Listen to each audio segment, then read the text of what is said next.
Yuk, bismillahirrahmanirrahim. Assalamualaikum warahmatullahi wabarakatuh.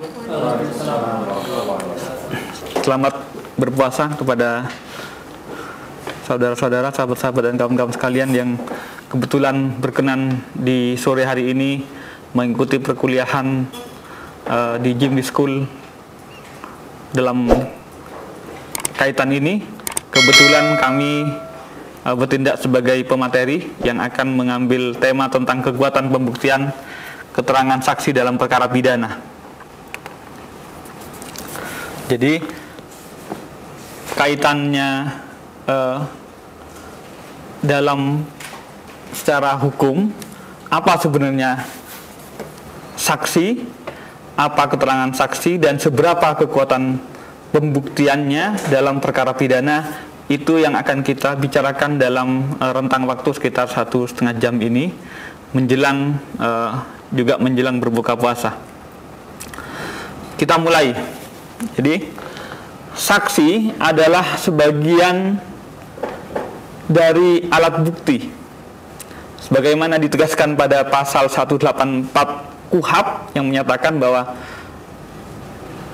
salah satu alat bukti diantaranya, pertama A, keterangan saksi, yang kedua keterangan ahli, yang ketiga alat bukti surat, D atau yang keempat alat bukti petunjuk, yang kelima keterangan terdakwa atau pengakuan terdakwa. Ada 5 alat bukti. Kita akan berbicara tentang keterangan saksi, yaitu apa sebenarnya fungsinya. Fungsinya adalah untuk membuktikan terbukti tidaknya 2 hal. Pertama, perbuatan pidananya, yang kedua pelakunya yang didakwa dalam proses persidangan itu. Itu yang menjadi kebutuhan dari alat bukti, dari keterangan saksi, keterangan ahli, surat petunjuk maupun keterangan terdakwa, membuktikan 2 hal tersebut. Itu proses yang akan dibuktikan. Akhirnya pada endingnya adalah putusan pengadilan yang merupakan wilayahnya hakim. Sementara proses yang di tengah tadi, proses pembuktian, adalah wilayahnya para pihak, yaitu penuntut umum dan terdakwa. Ketika sudah terang siapa, apa perbuatannya, tindak pidana apa, kemudian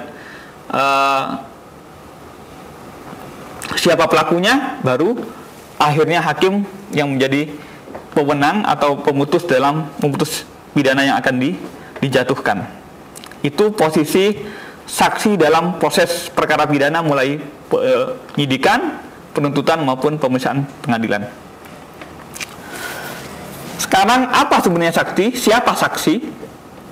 Saksi semula kita kenal adalah, yang berdasarkan di KUHP, adalah seseorang yang mendengar, melihat, dan mengalami sendiri tindak pidananya.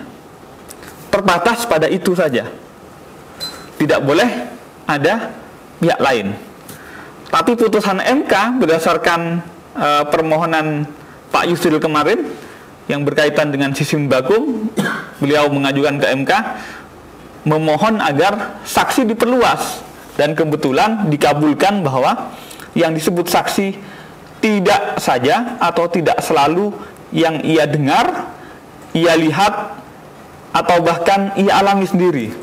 Jadi selain yang didengar, dilihat, dan dialami sendiri, juga ada saksi yang tidak itu, tidak mendengar, tidak melihat, tidak mengalami sendiri.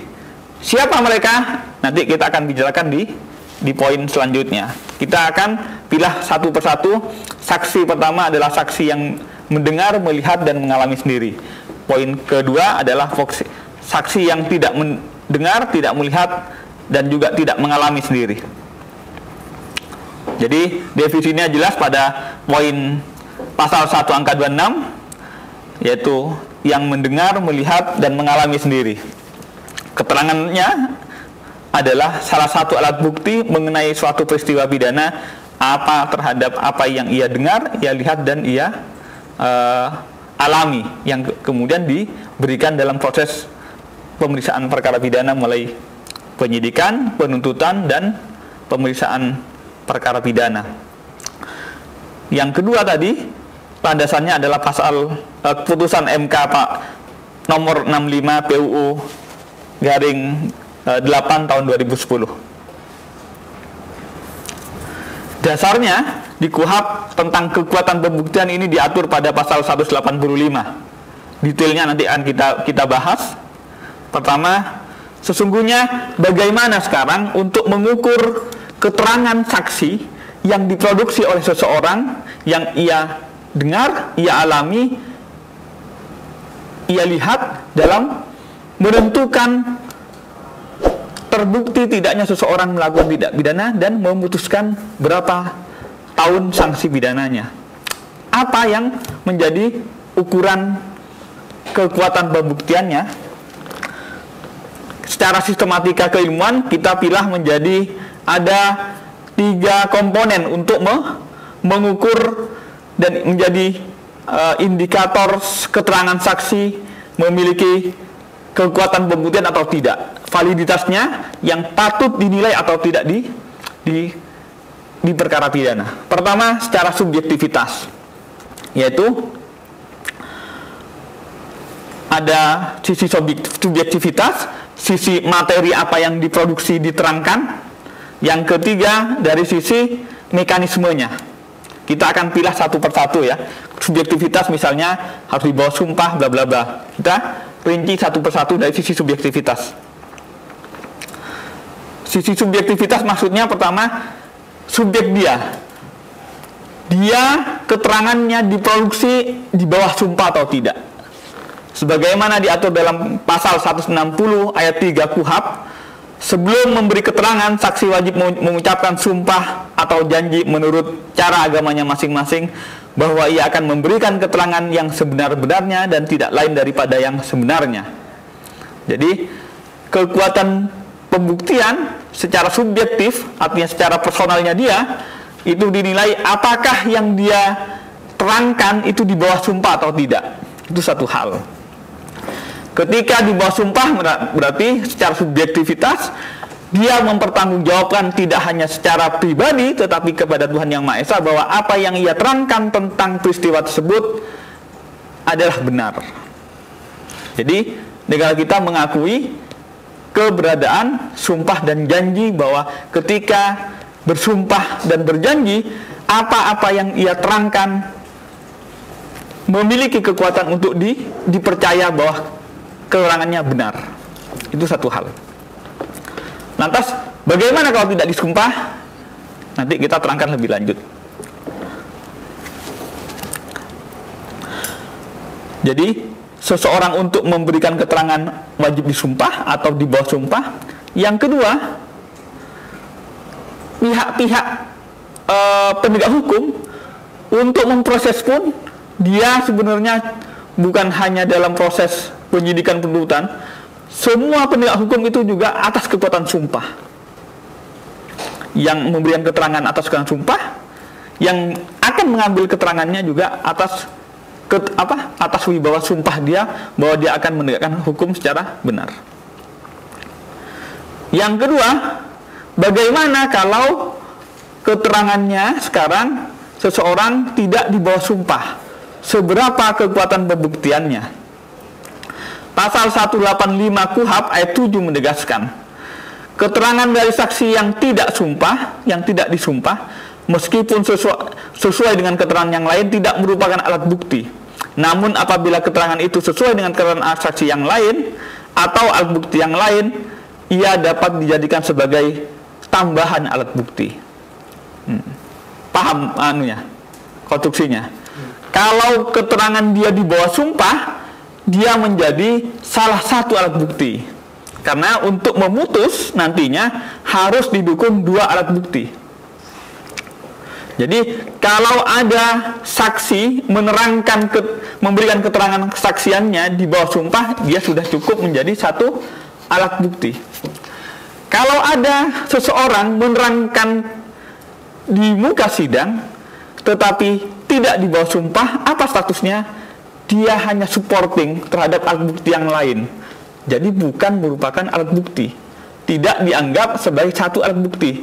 Dia hanya memperkuat. Misalnya si A, saya ya misalnya, menerangkan bahwa ya benar saya melihat si B melakukan pencurian pada malam itu. Nah, keterangan saya di atas sumpah. Ada orang lain juga, si C misalnya, menerangkan sesuai dengan apa yang saya terangkan di bawah sumpah. Berarti dia hanya menguatkan posisi kebenaran apa yang saya terangkan. Keterangan si C yang tidak di bawah sumpah tidak merupakan alat bukti, hanya sebagai tambahan untuk memperkuat kebenaran alat bukti yang lain, bukan hanya untuk membuktikan keterangan sumpah saya, tidak. Misalnya saya mengatakan dia membunuh menggunakan pisau, orang lain menerangkan iya Pak, saya benar menemukan pisau itu berlumuran darah. Berarti keterangan saya tentang pembunuhan itu menggunakan pisau dikuatkan oleh pihak lain yang menerangkan tidak di bawah sumpah. Jadi posisinya adalah supporting saja, memperkuat atau menambah kekuatan pembuktian dari saksi atau alat bukti yang lain yang di bawah sumpah. Sambil berinteraksi bisa langsung dipertanyakan kalau ada yang kurang ya, kita bisa lanjut satu persatu. Siapa sekarang yang keterangan-keterangan kesaksiannya bisa tidak di bawah sumpah? Di antaranya adalah pihak-pihak yang dilarang untuk bersaksi kepada terdakwa. Siapa yang dilarang? Itu misalnya ada hubungan keluarga ke samping atau ke atas, atau hubungan suami istri, atau hubungan pekerjaan. Itu pihak-pihak yang dilarang untuk bersaksi. Jadi memang dia tidak boleh bersaksi di atas sumpah gitu. Yang kedua, anak belum dewasa yang tidak dianggap belum cakap, itu tidak bisa, keterangannya tidak bisa disumpah, karenanya tidak memiliki kekuatan pembuktian sebagai alat bukti. Yang ketiga, kadang sakit ingatan, kadang waras. Artinya apa? Kadang-kadang benar, kadang-kadang tidak. Kalau sakit ingatan jelas tidak bisa diambil keterangannya kan gitu. Tetapi kadang-kadang sakit, kadang-kadang tidak, itu bisa diambil keterangannya untuk menambah kebenaran bukti-bukti yang lain. Tetapi kalau sudah jelas gila, sakit ingatan, tidak pernah waras gitu maksudnya, itu tidak bisa diambil keterangannya sebagai saksi. Itu secara mekanisme adalah di bawah sumpah. Lebih lanjut, konsekuensi ketika keterangan seseorang itu yang di bawah sumpah ternyata palsu, palsunya itu tuh bisa dibuktikan dengan kesaksian pihak yang lain atau alat bukti yang lain, barang-barang yang lain. Itu konsekuensinya apa? Apabila keterangan saksi di sidang disangka palsu, hakim bisa memperingatkan. Itu pertama. Tetapi ketika tetap, selanjutnya hakim bahkan bisa meminta kepada jaksa penuntut umum untuk memeriksa saksi atas keterangan yang diberikannya di bawah sumpah yang diduga palsu. Jadi untuk memverifikasi keterangan saksi yang disumpah pun ada banyak persyaratan.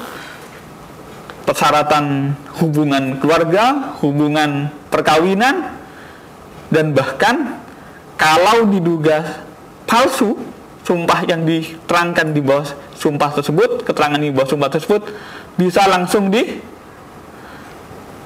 diperintahkan untuk diperiksa atas dugaan tindak pidana pemberian keterangan di bawah sumpah yang palsu begitu. Itu dari sisi subjektivitas yang pertama.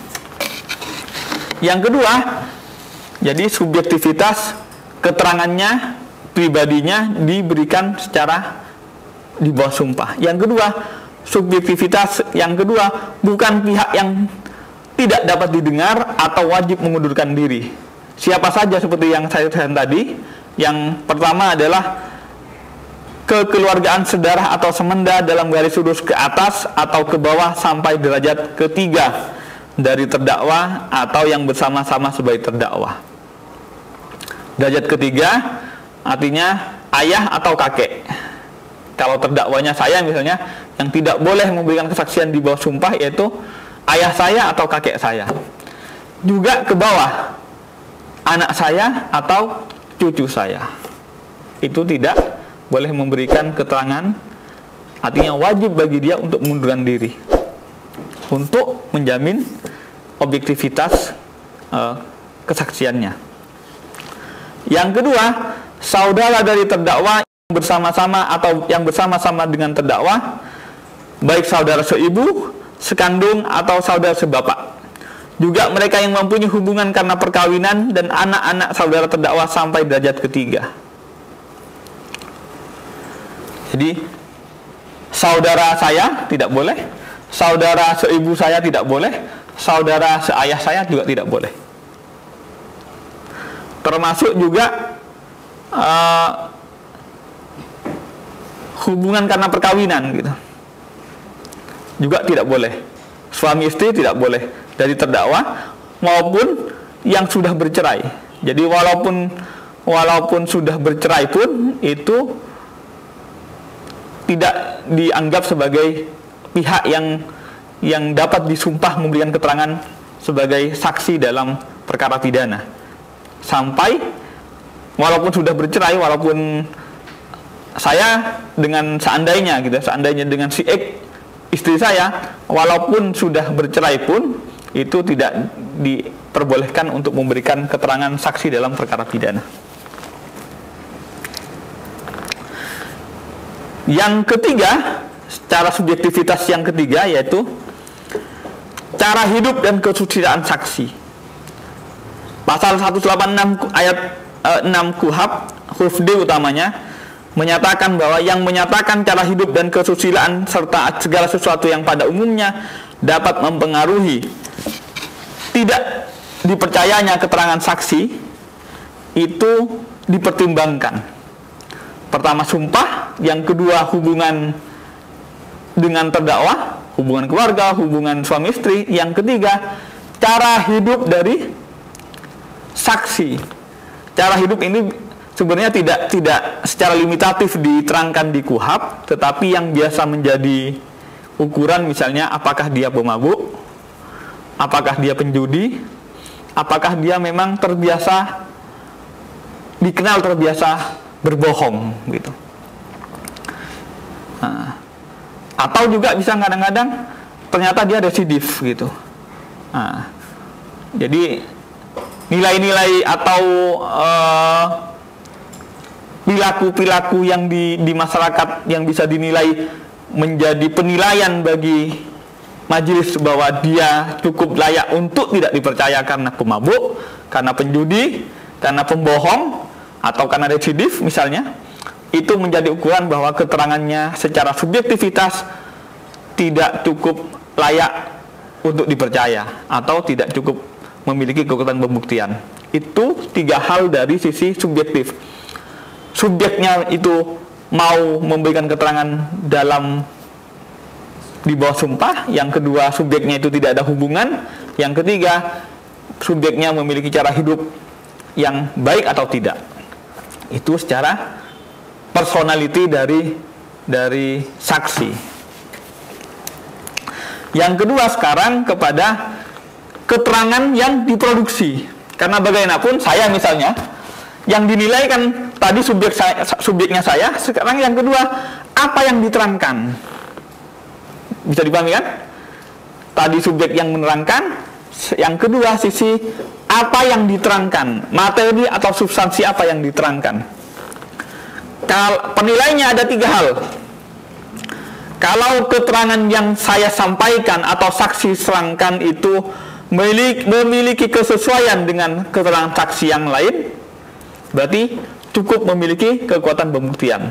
Saya menerangkan benar A melakukan pada hari itu. Ada saksi lain B menerangkan hal yang sama. Berarti keterangan saya cukup layak untuk dipercaya. Kekuatan pembuktiannya cukup layak. Yang kedua, keterangan saya sesuai dengan alat bukti yang lain. Yang tadi dengan keterangan saksi yang lain, yang kedua dengan alat bukti yang lain. Alat bukti yang lain apa? Ya tadi, surat dengan keterangan ahli, dengan petunjuk, dengan surat, atau dengan pengakuan terdakwa. Kalau keterangan yang diproduksi itu sesuai dengan alat bukti yang lain, cukup layak validitasnya untuk diakui kebenarannya secara material. Yang ketiga, alasan yang mungkin dipergunakan oleh saksi untuk memberikan keterangan tertentu. Artinya logis. Saya menerangkan melihat si A melakukan pencurian atau pembunuhan. Ketika ditanya, kok bisa kamu menerangkan seperti itu? Saya pada saat itu jaraknya 5 meter, Pak. Oh, oke. Secara logika masuk akal. Kalau mengatakan pada saat kejadian kamu di mana posisi? Kira-kira 1 kilo, Pak, gitu. Nah, kira-kira kemampuan mata kita logis nggak, gitu. Nah, jadi secara materi ada 3 hal yang menjadi penilaian. Sesuai dengan keterangan saksi yang lain, sesuai dengan alat bukti yang lain. Yang ketiga, alasan yang mungkin digunakan saksi yang untuk menerangkan tertentu tersebut. Logis. Sesuai kemampuan manusia, gitu. Kalau katakan, loh, saya walaupun jarak 1 kilo, mata saya mungkin buta, tapi mata hati saya, gitu. Itu tidak bisa diakui kebenarannya kalau begitu. Jadi tidak ada alasan yang logis yang untuk dapat dipercayanya saksi untuk menerangkan hal yang demikian, intinya begitu. Jadi kita sudah menginjak pada substansi yang ketiga. Pertama, subjeknya yang menerangkan, yang kedua substansi yang diterangkan. Sambil kalau ada pertanyaan bisa dilanjut ya. Sekarang sistemnya atau mekanismenya. Subjeknya, apa yang diterangkan, lantas sistemnya, bagaimana cara menerangkan. Pasal 185 ayat 1 KUHP menyatakan bahwa keterangan saksi sebagai alat bukti ialah apa yang dinyatakan di sidang pengadilan.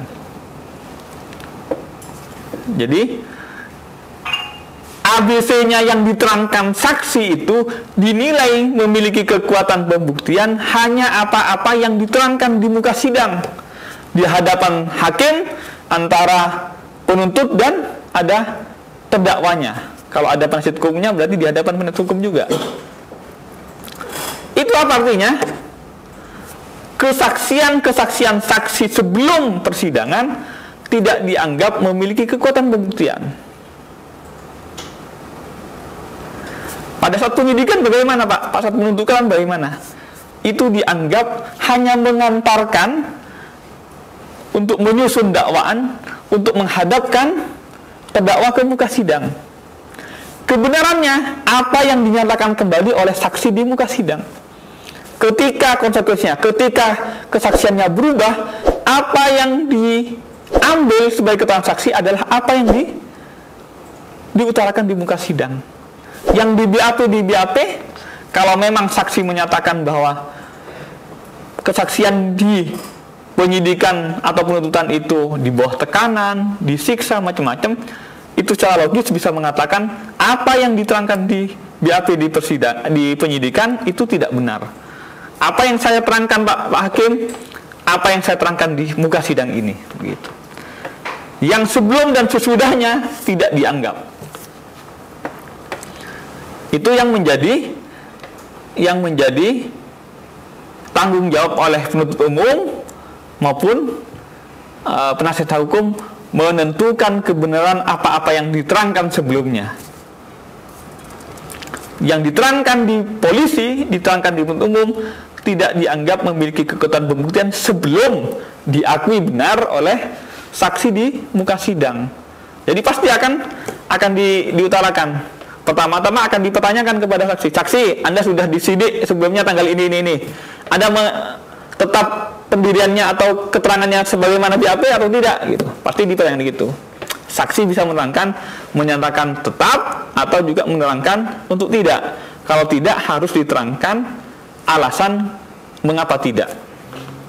Kalau ternyata keterangan saksinya itu punya alasan diterangkan di bawah tekanan, di bawah siksaan, di bawah intervensi, itu bisa dianulir, bisa dibenarkan kalau memang keterangan saksinya tidak benar pada proses sebelumnya.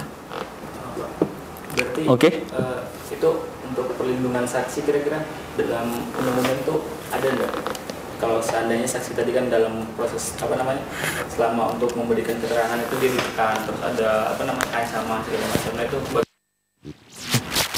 nggak. Perlindungan untuk perlindungan pada saat di penyidikan atau perlindungan ketika berubah keterangannya, bagaimana yang dapat penyidikan? Iya, sebenarnya silakan. Jadi sebenarnya tidak ada sedikit pun cara-cara yang dapat dibenarkan oleh penyidik maupun umum untuk menggali keterangan dari saksi maupun jangankan ke saksi ya, ke terdakwa pun itu dengan di bawah tekanan apapun. Tidak ada pembenar sedikit pun. Jadi kalau Anda mendengar pada pemeriksaan jangankan ke terdakwa ya, saksi kadang-kadang diintimidasi, bahkan kadang disetrum macam-macam, itu tentunya tindakan-tindakan yang jelas di luar hukum. Apa konsekuensinya Pak kalau memang bisa membuktikan itu? Bisa melaporkan penganiayaan. Tapi kan takut Bang, rata-rata kan jangankan saksi ya, terdakwa saja ketika diperlakukan seperti itu tidak berani ngomong gitu. Ngomong paling artinya tidak berani mengungkapkan. Itu terdakwa yang memang posisinya salah. Artinya anggap posisinya salahkan saksi, karena yang butuh pada saksi itu adalah penegak hukum kita gitu, negara yang butuh pada saksi, bukan saksi. Jadi kehadiran saksi harus dihargai.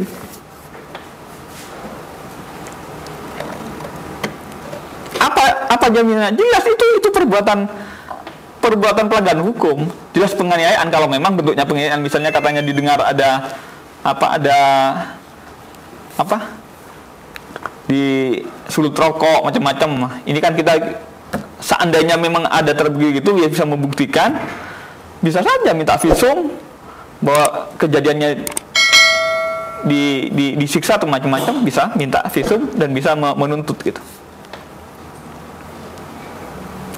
Jadi pertama, mekanismenya adalah harus disampaikan di muka sidang. Apa-apa yang diterangkan oleh saksi di depan wartawan atau ke media atau ke presiden sekalipun tidak dianggap sebagai keterangan saksi yang patut dipertimbangkan untuk memutus perkaranya. Jadi misalnya si X diambil keterangan saksi mengatakan begini, tapi setelah di luar sidang ke media mengatakan begini. Apa yang perlu dipertimbangkan Pak? Sama sekali yang di depan media ataupun di luar proses persidangan itu tidak menjadi pertimbangan apapun. Harus di muka persidangan. Yang kedua, sebelumnya, oke, silakan. Kalau misalnya mengatasi keraguan-keraguan saksi dalam memberikan keterangan itu apakah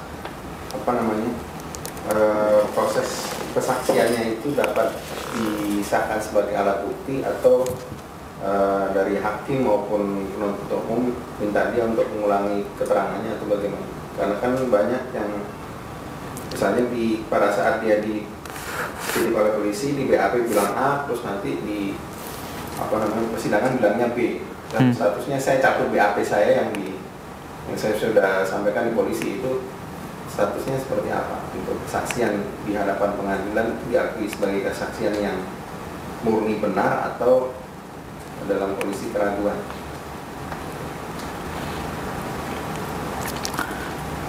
Artinya yang diminta untuk menegaskan siapa? Iya, maksudnya menghadapi saksi yang ragu-ragu gitu loh. Di BAP dia bilang A, terus tiba-tiba di persidangan berubah lagi. Gitu. Nah Nah itu jalan tengah yang ditempuh oleh hakim biasanya seperti apa untuk menengahi kesaksian seperti ini? Ya diminta ketegasannya. Jadi ketika misalnya dia pada saat persidangan kesaksian sudah berubah menjadi misalnya dari saya ingat tanggal tua Pak gitu. Lantas kira-kira setelah itu Pak gitu. Nah, itu harus dipertegaskan. Seingat saksi kapan? Soalnya kalau tentang timing ya. Seingat saksi kapan? Kalau tidak, berarti katakan saja tidak ingat, tidak tahu. Mending begitu. Atau ya katakan saja tidak tahu atau tidak ingat. Dan itu tidak bisa dipaksa oleh hakim untuk mengingat hal-hal yang memang menurut dia sudah benar-benar tidak diingat. Cuma kalau lantas dia katakan sesuatu tidak ingat padahal faktanya secara logis sebenarnya dia sangat harus tahu, harus ingat, itu yang jelas keterangannya itu pasti tidak akan mendukung kedua belah pihak kan. Biasanya yang mengatakan lupa tidak ingat itu rata-rata adalah untuk melindungi dirinya gitu, katanya seperti itu. Bukan untuk membantu terdakwa ataupun penuntut umum, tidak, tapi biasanya untuk menganulir keterlibatan dirinya. Sepertinya yang banyak terjadi seperti itu. Tapi kalau memang dia murni-murni saksi yang tidak terlibat, biasanya ya kapasitas ingatannya masih lumayan bagus ya. Ya. Oke. Mengenai kesaksian palsu ya, kalau hakim tidak memerintahkan untuk memeriksa saksi, untuk memerintahkan ke jaksa atau untuk memeriksa saksi yang memberikan, contohnya kasusnya di Nakonda, dia jelas-jelas dia dikonfrontir dengan saksi-saksi lain, dia berbohong. Tetapi hakim tidak memerintahkan supaya jaksa untuk memeriksa Angelina Sondakh. Terus pada kasus Nazarudin, terus dalam hal yang seperti ini, apakah jaksa atau terdakwa harus melaporkan sendiri kepada kepolisian atau gimana? Dalam kasus kesaksian palsu ini, ketika hakim tidak memerintahkan untuk memeriksa saksi yang melakukan kesaksian palsu. Sama begini ya. Jadi yang diatur di KUHP ini adalah prosedural. Ketika persidangan macam-macam formilnya saja. Ketika disangka ada saksi menerangkan di bawah sumpah keterangannya palsu, dia bisa memperingatkan dan kemudian memerintahkan kepada jaksa. Itu normatif sesuai KUHP. Lantas apakah pertanyaannya, kalau misalnya hakimnya tidak memerintahkan Pak, apakah jaksa ataupun polisi selaku penyidik tidak berwenang? Tidak ada sama sekali yang menghalangi, karena delik keterangan palsu itu bukan delik atas perintah. Bisa dipahami kan? Delik kan ada dua, delik aduan atau delik biasa.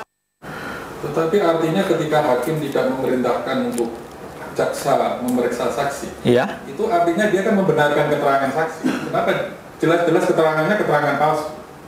Dalam kasus Angelina Sondakh sekali lagi kan. Kenapa dia tidak memerintahkan kalau itu jelas-jelas dia Ya, terus terang saya tidak akan masuk ke coba si X saja begitu ya.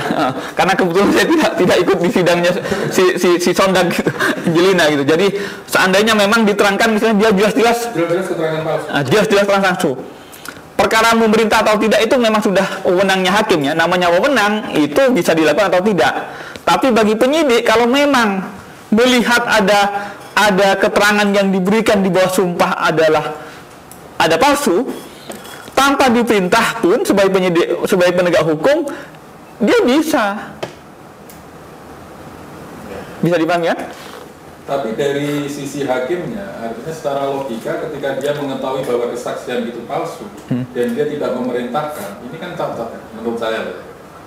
Artinya dia sama juga dia membenarkan kesaksian seorang saksi, padahal dia diberi wewenang oleh KUHP untuk memerintahkan memeriksa seorang saksi yang memberikan kesaksian palsu. Itu di satu sisi. Terus di sisi yang lain, seorang saksi yang memberikan keterangan secara kesaksian palsu itu, dia benar-benar bisa berlindung di bawah perintah, berlindung dengan seakan-akan hakim melindungi kesaksian dia, kalau begitu. Karena bukan begini, jadi forum persidangan itu adalah forum untuk mencari kebenaran tentang tindak pidananya. Yang kedua, apakah yang diajukan di sidang itu benar dia pelakunya. Kalau ternyata itu ada saksi palsu, itu kan sudah perkara lain, Pak, gitu. Itu masalahnya. Jadi tidak bisa dianggap bahwa keterangannya jelas palsu. Apakah dianggap membenarkan? Tidak juga begitu. Jadi ketika tidak menyalahkan atau tidak memerintahkan bahwa keterangannya jelas berbeda dengan saksi yang lain, itu mestinya palsu, jelas gitu misalnya. Bagi pemeriksaannya itu hanya kekuatannya tidak bisa dipertimbangkan, itu saja. Karena kekuatannya, validitas kebenaran yang disampaikan jelas diragukan. Artinya hakim yang tidak memerintahkan itu tidak ada sanksi apa? Tidak ada. Tidak ada. Itu hanya normatif, memberikan kewenangan bagi hakim ketika mendengar dan melihat sendiri di hadapannya, memberikan seseorang yang memberikan keterangan saksi di hadapannya berbeda dengan saksi-saksi yang lain gitu. Apakah benar atau tidak? Itu kan kita sama-sama tidak. Sebenarnya sama-sama tidak benar. Apakah benar yang diterangkan oleh si X itu yang salah dengan yang lain? Apakah yang lain yang benar atau yang salah? Kan sama-sama tidak bisa dibenarkan masih gitu.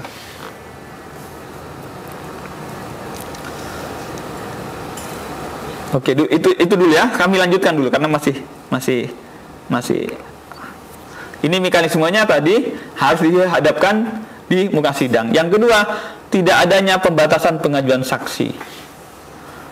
Jadi yang banyak terjadi sekarang karena misalnya alasan takut besar biayanya, alasan memperlama, kadang begini misalnya diketahui misalnya rata-rata yang tidak pidananya masif, massal, keroyokan, penganiayaan, perkelahian. Nah, kadang-kadang penyidik itu hanya cukup toh yang diperlukan bagi kami, Pak, 2 alat bukti. Senjatanya ada, saksinya ada gitu. Padahal saksinya ada 10. Kalau kami panggil semua, prosesnya panjang, dianggap tidak ringan, dianggap tidak cepat gitu. Padahal semestinya untuk memberikan keterangan kebenaran yang komprehensif, semua yang terdeteksi sebagai saksi bahwa dia itu mengetahui secara langsung, mendengar dan mengalaminya, semestinya dihadirkan semua. Karena walaupun mengalami dan melihat sendiri, kadang pengalaman dan pendengarannya itu perspektifnya berbeda-beda kan gitu. Jadi itu harus dihadirkan semua. Akan lama, Pak, ya dipercepat gitu aja. Jangan dipanggil satu persatu persidangannya, diseharikan gitu. Akan biayanya besar loh. Ini kok konsekuensinya untuk mencari kebenaran material. Bukan berarti lantas yang penting cukup syarat formil 2 alat bukti cukup, itu lantas dianggap cukup, tetapi harus mestinya tidak ada batasan. Yang kedua, memberi kesempatan yang sama untuk mengajukan saksi, baik terdakwa maupun penuntut umum secara banding. Kalau menurut saksi menurut penuntut umum masih ada saksi yang lain, silahkan. Tapi sebaliknya, kalau menurut terdakwa masih ada saksi yang lain, juga diberi kesempatan untuk memberikan kesempatan yang sama sampai nggak dimenyatakan selesai, sampai menyatakan tidak ada saksi yang lain. Atau seandainya ada saksi yang lain, sudah dipanggil secara patut tidak hadir. Yang kedua, diberi kesempatan yang tadi di muka sidang, dipanggil secara keseluruhan. Yang ketiga, diberi kesempatan yang sama untuk menghadirkan saksi. Jadi 3 hal yang menjadi penilaian secara mekanisme untuk menghadirkan saksi. Jadi sesungguhnya apa sih pemeriksaan pengadilan itu yang kita sudah menginjak kepada saksi yang ini, saksi yang tidak melihat secara langsung, tidak mendengar, tidak mengalami. Kita kembali kepada sesungguhnya apa persidangan. Persidangan sebagaimana kami sampaikan di awal tadi, sesungguhnya akan memproduk 3 hal. Menentukan benar tidaknya terjadi tindak pidana. Yang kedua, mengungkap kebenaran bahwa terdakwa yang diajukan di persidangan adalah benar pelakunya. Itu harus fakta-fakta yang diungkap kebenarannya oleh saksi, oleh alat bukti yang lain. Yang ketiga adalah memutus berapa tahun sanksi pidananya kalau terbukti. Kalau tidak terbukti, ya harus berani mengatakan membebaskan perkara tindak pidana. Jadi jangan terlalu dihantui bahwa ketika sudah dihadapkan di sidang harus akhirnya ke penjara. Tidak begitu gitu. Utamanya juga kadang-kadang sekarang kalau ke KPK gitu kan, pengadilan tipikor kita kan seakan-akan dihantui harus masuk penjara. Padahal ini kan forum menentukan benar tidaknya, bisa benar bisa tidak begitu. Jadi ketika benar itu harus kita akui, tapi ketika tidak benar pun, ketika tidak benar bahwa dia pelakunya, harus kita legowo untuk menyatakan membebaskan terdakwa gitu. Jadi kemungkinan produksi hasil produk dari persidangan itu benar atau salah, putusan pidana atau bebas, itu juga hal yang alami, yang lumrah. Jangan dipaksa pengadilan harus memberikan putusan pemenjaraan. Memberikan putusan bebas pun itu hal yang alami, yang lumrah. Jangan disandra hakim kita untuk selalu menjebloskan terdakwa kepada penjara. Itu yang selalu kita wanti-wanti, termasuk juga kadang-kadang kan begini. Misalnya penuntut umum itu kan selalu ada pakemnya di jaksa itu, di kejaksaan, bahwa ketika tuntutannya 5 tahun misalnya diputus kurang dari separuh wajib banding gitu. Itu kan sudah motif dan kondite jaksa itu dianggap memiliki kondite baik, artinya prestasi baik, kalau selalu mau menjebloskan. Itu yang paradigma tidak benar itu. Bahkan kalau diputus, misalnya tuntutan 5 tahun diputus separuh, wajib banding. Itu kan penilaian yang mestinya harus sama-sama legowo, karena kan ini forum bersama, bukan forum jaksa saja, bukan forum oleh penuntut saja, tapi juga forum hakim gitu. Dan juga forum alat bukti, forum saksi, forum alat bukti yang lain. Nah, karena tadi yang dibuktikan ada membuktikan benar tidaknya tidak pidana, membuktikan kebenaran bahwa pelakunya itu yang didakwakan, yang didakwa, yang ketiga menghukum. Itu proses di pemeriksaan perkara pidana. Posisi saksi dalam hal ini adalah mensupport 3 hal itu. Benar tidaknya tidak pidananya, benar pelakunya. Dan yang kedua juga menilai alat bukti yang lain. Saya misalnya kebetulan dihadirkan oleh penuntut umum untuk bersaksi bahwa si terdakwa melakukan. Terdakwa bisa menghadirkan saksi untuk menggugurkan kesaksian saya. Nah, untuk menggugurkan kesaksian saya tidak perlu saksi yang Anda ajukan adalah saksi yang mengetahui tindak pidananya, iya kan? Saya misalnya dihadirkan oleh jaksa menerangkan bahwa benar Pak, si B yang melakukan. Untuk menggugurkan kesaksian keterangan saksi saya, Anda bisa mengatakan tidak benar Pak, saksi pada saat itu berada dengan saya main bola gitu. Bagaimana dia bisa menerangkan bahwa dia tahu tindak pidana terjadi di Pandeglang, di Ciputat begitu. Misalnya ya, kan begitu. Logikanya begitu. Terdakwa dihadirkan oleh penuntut umum dengan dakwaan misalnya pembunuhan di Ciputat. Saksinya saya. Loh, ada orang lain mengatakan, loh, kok bisa dia bersaksi di Ciputat tanggal itu? Padahal saya tahu, katanya saksi yang dihadirkan, saksi itu berada dengan saya di Pandeglang, Pak, main sepak bola gitu. Nah, saksi yang dihadirkan untuk menerangkan saksi saya itu kan tidak bisa mengalami apa yang didakwakan, tidak ikut, tidak mengalami, tidak mendengar. Itu saksi yang tidak mendengar, tidak melihat, dan tidak mengalami tindak pidana.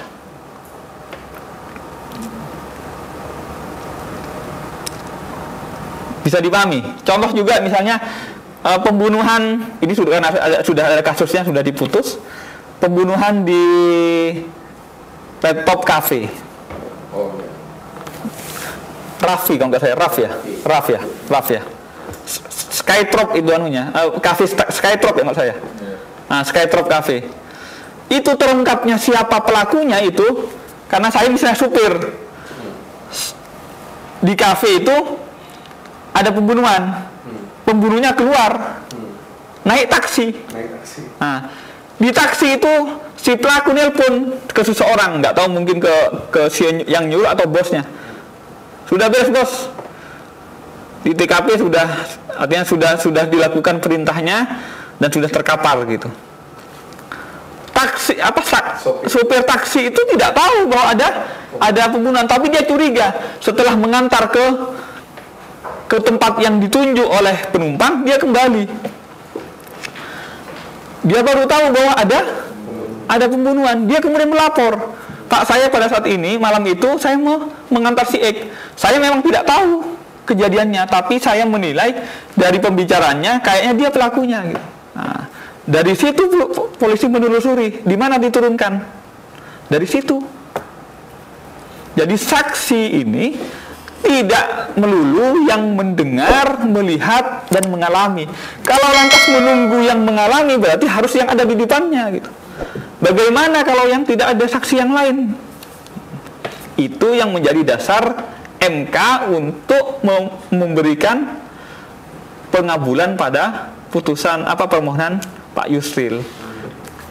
Itu angka yang real ya. Kalau yang Pak Yusril kan perkara Siswin Bakum yang mengatakan bahwa latar belakang Siswin Bakum itu ada rapat kabinet, ada putusan presiden gitu. Kalau memang saya dikatakan bersalah padahal saya melaksanakan kebijakan pemerintah, tolong dulu panggil pada saat itu gitu.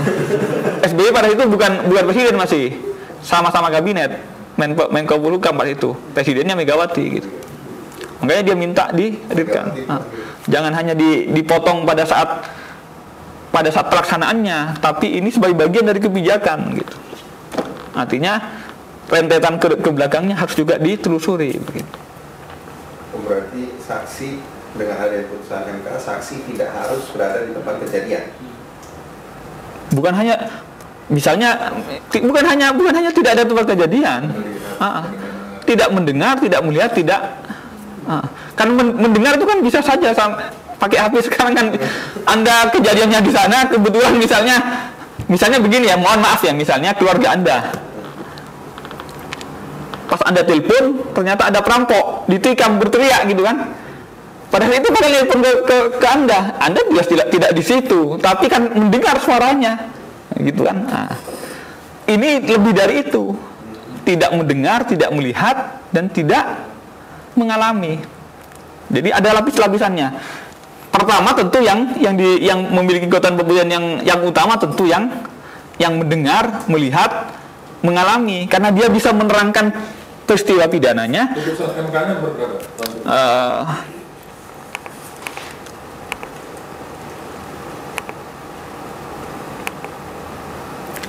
Nomor 65 PUU 8 2010.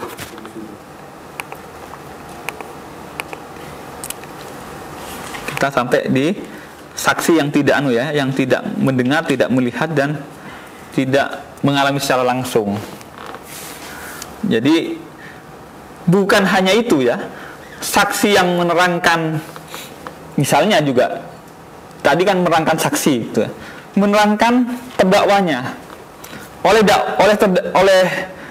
jaksa dia dikatakan dia membunuh, padahal Anda mengatakan Anda menghadirkan saksi. Bagaimana mungkin Pak dia menyatakan membunuh, padahal pada hari itu dia ikut saya mantenan gitu, kondangan gitu. Anda menerangkan bahwa pelakunya bukan dia, tidak mungkin gitu. Itu yang pertama. Kalau yang menerangkan peristiwa itu harus melihat, mendengar, dan mengalami sendiri. Itu biasanya saksi yang ada di situ, saksi korban. Nah, itu yang mengalami langsung. Dia bisa menerangkan apa?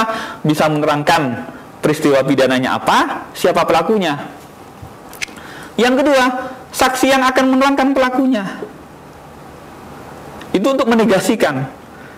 Jaksa mendakwa si B. Anda menghadirkan terdakwa, menghadirkan saksi lain. Si X misalnya, si X menerangkan, "Loh Pak, dia pada saat itu mantenan ke Bojonegoro dengan saya." Jadi kalau jaksa mengatakan pada hari itu, jam itu melakukan tindak pidana, itu mustahil karena dia mantenan dengan saya gitu. Jadi yang kedua, menerangkan pelaku. Yang ketiga tadi, menerangkan alat bukti yang lain. Alat bukti yang lain apa misalnya? Ya saksi itu.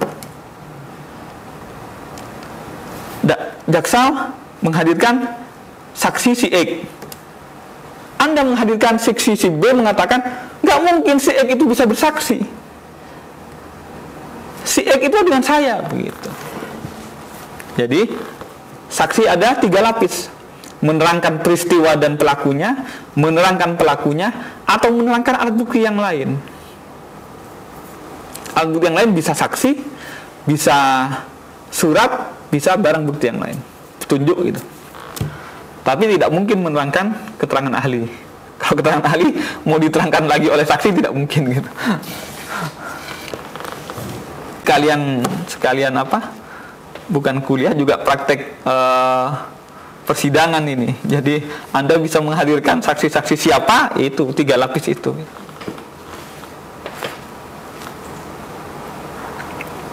Ya ini, menerangkan tindak pidananya, menerangkan pelakunya, menerangkan atau menilai alat bukti yang lain. Inilah saksi yang tidak mendengar, tidak melihat atau mengalami sendiri, yaitu saksi yang menerangkan bahwa pelaku pada saat terjadi tindak pidana berada di tempat lain misalnya, saksi yang menilai alat bukti yang lain, saksi yang diajukan misalnya juga menilai moralitasnya. Nah, misalnya saya saksi ya, Anda akan menilai saksi saya misalnya, lupa dia itu pemabuk, dia itu istrinya 4 gitu, biasa berbual gitu. Nah, itu pasti kan tidak akan mengetahui kejadiannya kan, tapi akan mengetahui saya gitu kan, mengetahui saksi. Itulah saksi yang tidak selalu mendengar, tidak selalu melihat, dan tidak selalu mengalami peristiwa tindak pidana. Itu. Kalau ada pertanyaan sambil bisa dianukan. Jadi mau kesimpulan ini, jenis saksi dan kekuatan pembuktiannya yaitu pertama tentu yang saksi utama tadi, yang mendengar, melihat, mengalami secara langsung, tentu atas ketiga kekuatan pembuktian, subjektivitas, materinya, dan mekanismenya. Yang kedua, saksi yang tidak mendengar, tidak melihat, tidak mengalami secara langsung, sebagaimana saya jelaskan tadi. Yang kedua, saksi mahkota. Saksi mahkota ini adalah saksi yang juga pelaku, saksi yang sesungguhnya merupakan bersama-sama sebagai pelaku. Nah, kebetulan dalam pandangan ini saya ada 2 pendapat sebenarnya ya, yang menerangkan boleh dijadikan sebagai saksi, ada yang menerangkan tidak. Kebetulan saya berpandangan tidak layak diajukan sebagai saksi, dan ini semuanya landasannya ada 2 jurisprudensi yang saling bertentangan, satu menguatkan, satu menggugurkan. Posisi saya mengatakan, dalam pandangan saya sangat tidak logis saksi mahkota diajukan sebagai saksi. Karena apa? Ada dua hal pandangannya.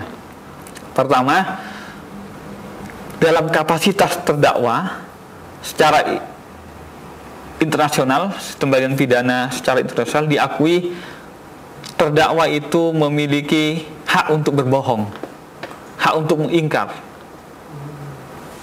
Beda dengan hukum Islam gitu. Kalau hukum pidana internasional itu secara nasional itu dianggap untuk membela kepentingannya terdakwa boleh ingkar. Artinya apa?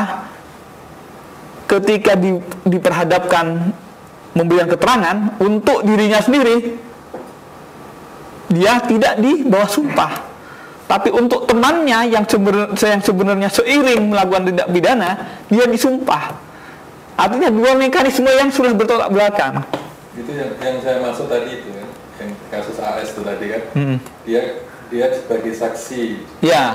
Sementara dia jadi terdakwa di depannya. Iya, itu yang ketika terjadi konflik begini, apakah saksi ini bisa menolak dia untuk untuk dijadikan saksi di kasus yang lain? Boleh, kalau menolak nggak apa-apa. Nggak apa-apa ya? Artinya dia menolak sebagai saksi karena dia jadi terdakwa di kasus yang lain gitu. Kalau menolak begitu tidak bisa. Tetap diambil bahwa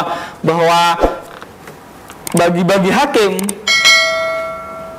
artinya penilaiannya di hakim bahwa dia menolak untuk bersaksi tidak boleh.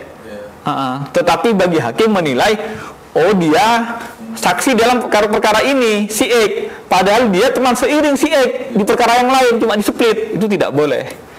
Jadi, artinya penilaiannya dilakukan oleh hakim. Tapi untuk menolak bersaksi tidak boleh, harus hadir. Tapi sebagai saksi dia tidak punya hak ingkar. Oh, tidak boleh. Tidak boleh. Itu makanya itu yang bagi saya sangat tidak konsisten. Tidak konsistennya apa? Ketika dia sebagai saksi harus dibawa sumpah, ketika dia diperhadapkan sebagai terdakwa, dia tidak disumpah. Kasusnya sama. Itu yang sesungguhnya tidak layak secara hukum. Praktek saksi mahkota itu artinya di-split itu hanya untuk memudahkan penegak hukum kan gitu. Jadi kalau motifnya hanya untuk memudahkan penegak hukum, untuk menjebloskan, itu kan sudah keluar dari motifnya penegakan hukum tindak pidana yang semestinya ending akhirnya adalah untuk membuat kebenaran material, bukan untuk memudahkan penegak hukum gitu. Seperti perbandingan untuk hukum acara di negara lain diatur seperti itu. Sama kalau di Belanda namanya Kroningbot kan, itu masih perdebatan. Bagi kami, bagi kita sesungguhnya sangat tidak layak menggunakan artinya berkacamata kepada sistem negara lain yang memang dasar motif dan spirit penegak hukumnya adalah dasar individual. Di sana itu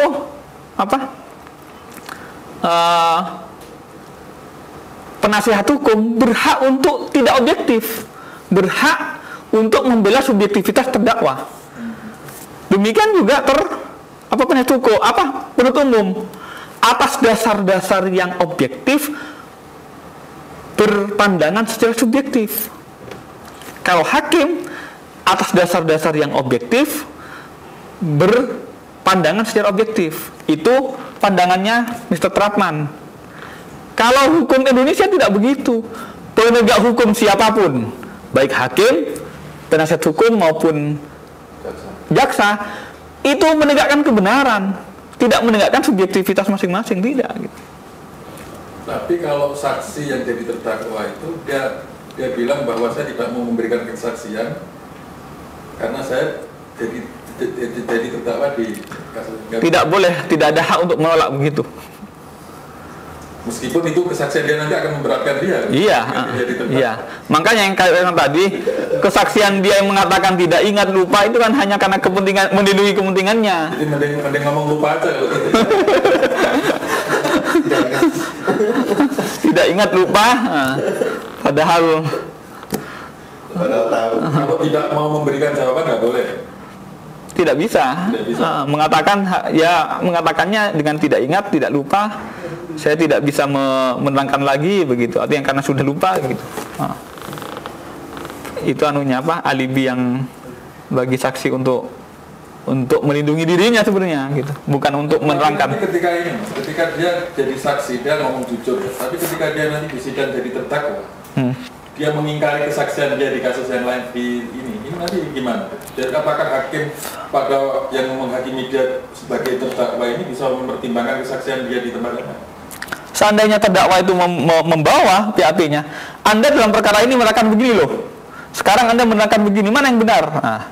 Bisa dipertanyakan kepada hakim. Hakim akan mencari ketegasannya kepada saksi.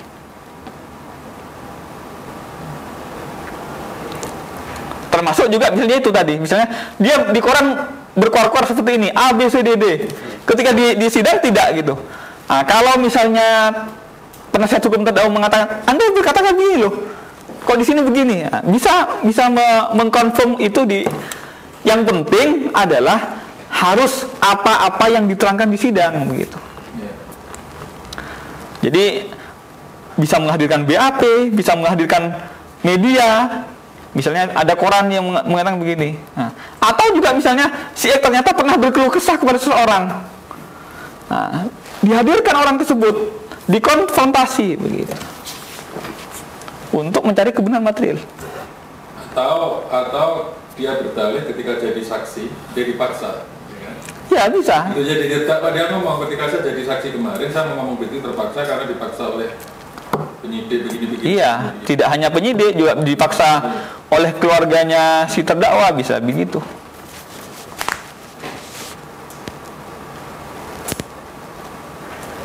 Ada pertanyaan? Kita kesimpulannya tadi bahwa kekuatan pembuktian keterangan saksi dilihat dari subjektivitas, materi yang disampaikan keterangannya, dan mekanismenya. Subjektivitas yaitu sumpah, bukan subjek yang dilarang, serta moralitas saksinya. Itu dari sisi subjektif. Berarti kalau lolos 3 hal ini, secara subjektivitas dia layak keterangannya diakui kebenarannya untuk dipertimbangkan dalam memutus perkara pidana. Yang kedua, materinya sesuai dengan alat bukti yang lain, dengan keterangan saksi yang lain, dan juga ada alasan yang logis menerangkan seperti apa yang diterangkan. Yang ketiga, mekanismenya disampaikan di muka sidang, tidak dibatasi jumlahnya, dan diberi kesempatan yang sama untuk menghadirkan kesaksian dan juga mengkonfrontasi kesaksiannya. Itu indikator apakah keterangan saksi memiliki kekuatan pembuktian atau tidak di persidangan perkara pidana. Kalau ada pertanyaan, silahkan.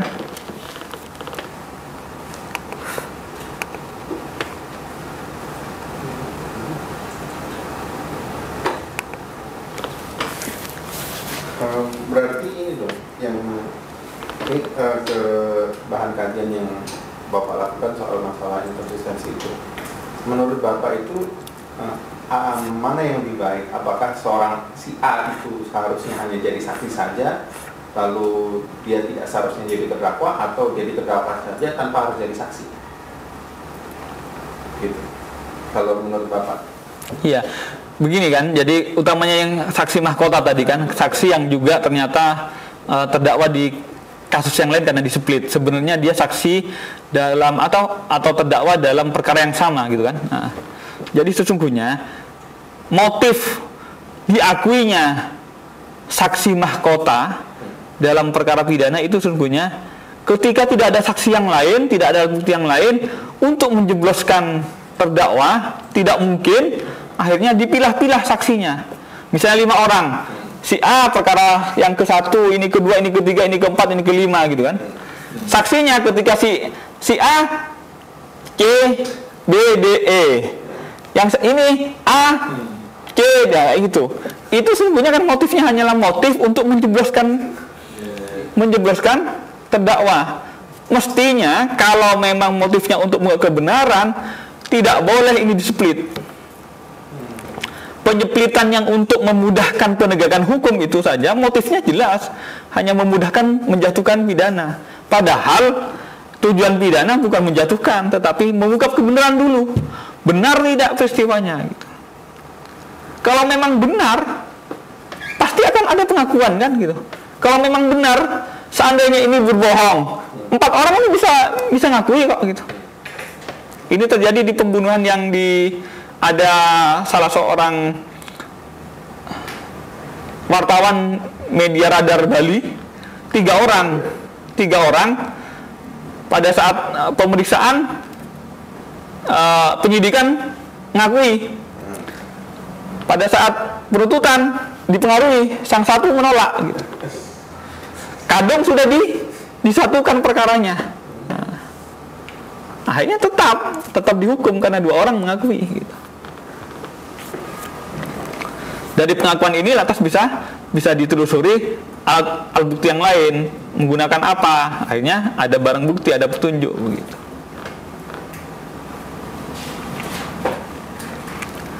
Ada yang lain. Jadi dalam pandangan saya, penegakan hukum pidana yang utama adalah mengungkap kebenaran material, bukan mencari kemudahan menjebloskan orang. Persoalan menjebloskan itu persoalan gampang. Lebih baik yang salah ucul tidak dipenjara ketimbang orang yang tidak salah dipenjara. Iya kan? Lebih baik misalnya dua orang ini salah tapi tidak bisa dipenjara oleh penyidik dan penuntut umum daripada orang yang tidak salah karena menggunakan saksi-saksi begini akhirnya masuk penjara gitu. Dari tadi ini masih belum disinggung tentang saksi ahli. Oh ya, kita hanya memang fokus pada saksi. Oke. Pembuktian kekuatan saksi ahli itu sampai di mana? Artinya kan selama ini suka-suka hakim aja kan, artinya keyakinan hakim aja kan. Belum ada satu aturan main yang jelas sampai sebatas mana kesaksian seorang ahli itu bisa dijadikan sebagai alat bukti. Oke. Ada yang lain sekalian? Dan supaya saya agak istirahat sebentar mendengar pertanyaan dulu. Dari yang lain tanya mungkin. Ayo silakan.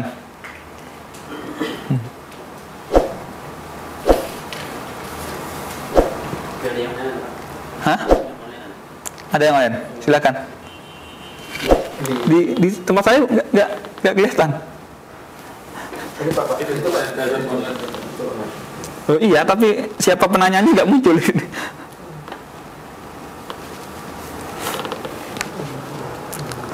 Ntar saya besarin aja ya. Saya Andri di Malaysia, saya masih awam. Ya ini atau kita ya. Saya ini ada beberapa penanya. Saya Andri di Malaysia, saya masih awam dalam hukum. Apakah bisa seorang saksi itu adalah tunanetra? Nah, karena salah satu saksi tadi harus melihat gitu. Nah, apakah kalau dia tidak melihat bisa? Ya bisa gitu. Tidak melihat artinya tunanetra atau buta tidak berarti dia tidak mendengar.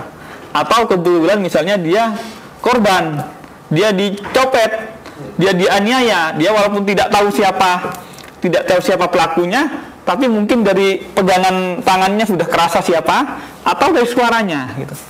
Jadi mungkin seseorang yang tunanetra bersaksi. Yang kedua, saya Alif dari Australia. Saya mau bertanya dalam hal pengajuan saksi, apakah ada batasannya? Lalu apakah polisi, jaksa, hakim berhak menolak saksi meringankan yang diajukan tersangka atau terdakwa? Nah, ini tentang hak sebagaimana tadi saya jelaskan. Apakah ada batasan? Sebenarnya tidak ada batasan. Kalau memang untuk ada relevansinya untuk mengungkap kebenaran, saksi itu wajib dihadirkan dan tidak boleh hakim maupun jaksa penuntut umum menolak, asalkan relevan. Kalau tidak relevan, berhak ditolak. Jadi misalnya si terdakwa minta untuk dihadirkan si A, ini menolak. Nolaknya harus ada alasan. Cuma masalahnya sekarang di BAP itu kan semua saksi-saksi adalah saksi-saksi yang pasti akan memberatkan terdakwa kan. Sementara ketika saksi-saksi yang meringankan, ya sudah kamu ajukan pada sidang gitu. Pada saat sidang bertempur lagi gitu. Nah, itu yang saya katakan, penegak hukum mestinya dari awal, dari penyidik, penuntut umum maupun hakim harus objektif semuanya, berpijak atas landasan yang objektif dan juga bersifat objektif. Saya pribadi tidak sepakat pada teorinya Pak Prof. Trapman tadi di Kongres Internasional di Belanda tahun 26 mengatakan, menjustifikasi bahwa penuntut umum itu berhak subjektif, penasihat hukum juga subjektif gitu. Penegak hukum di Indonesia tidak begitu. Karena apa? Kita kebenarannya adalah kebenaran material dan disandarkan pada Tuhan Yang Maha Esa, tidak pada kepentingan. Forum pemeriksaan perkara pidana itu forum untuk mencari kebenaran material, bukan forum untuk mengadu kepentingan. Karenanya semestinya yang ditekankan adalah mencapai kebenaran material. Jadi mempublikkan urusan pidana dari yang semula perkara pidana ini semula misalnya Anda dipukul, itu sebenarnya mohon maaf, kadang-kadang kan itu sebenarnya semestinya itu kan urusan perdata, hubungan saya dengan Anda. Tapi kenapa dipublikkan? Itu dianggap urusan publik, urusan umum. Nah, kepentingan umum itu tidak bukan urusan kepentingan, tapi adalah kepentingan material. Jadi tidak benar kalau misalnya seakan-akan selama ini yang konsekuensi bagi penasihat hukum. Ketika sudah diundang-undangkan Undang-Undang Advokat, Undang-Undang 18 tahun 2003, dia diangkat sebagai bagian dari penasihat hukum, bukan sekedar pembela kliennya.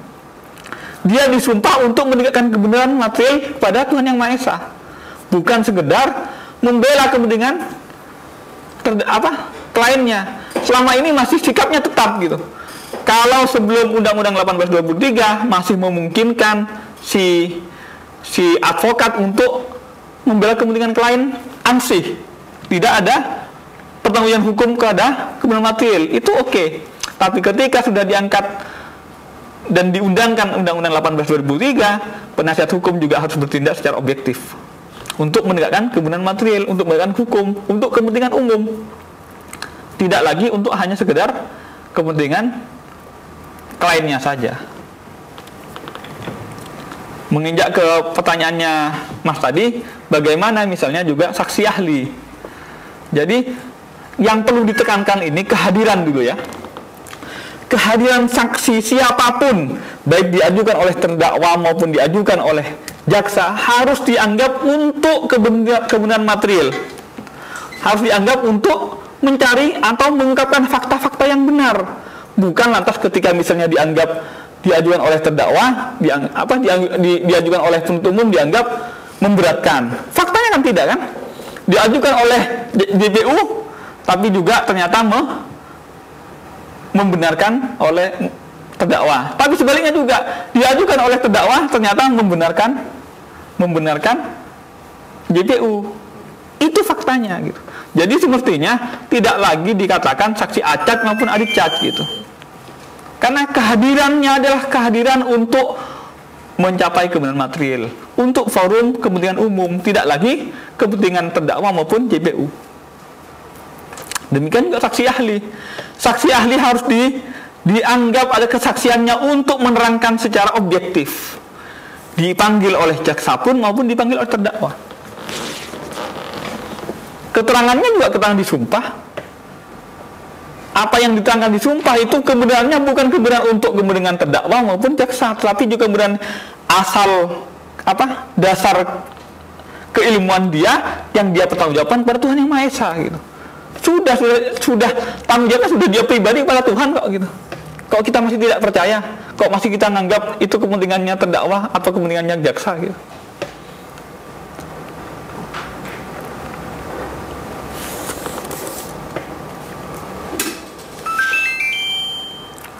Ada yang lain?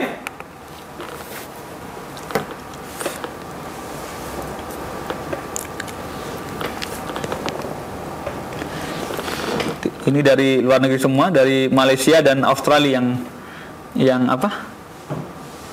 memberikan pertanyaan tentang saksi tadi.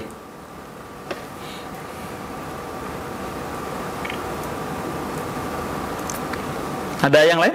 Silakan, mbaknya.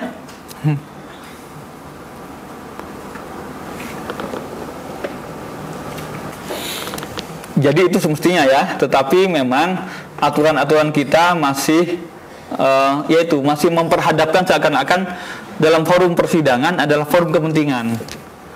Lupa bahwa kepentingannya adalah pada saat itu memang kepentingan, tapi kepentingan bersama, kepentingan umum. Tidak lagi kepentingan terdakwa, tidak lagi kepentingan jaksa umum yang mewakili negara, tidak, tapi kepentingan hukum. Kebenaran dan kepentingannya kepentingan hukum.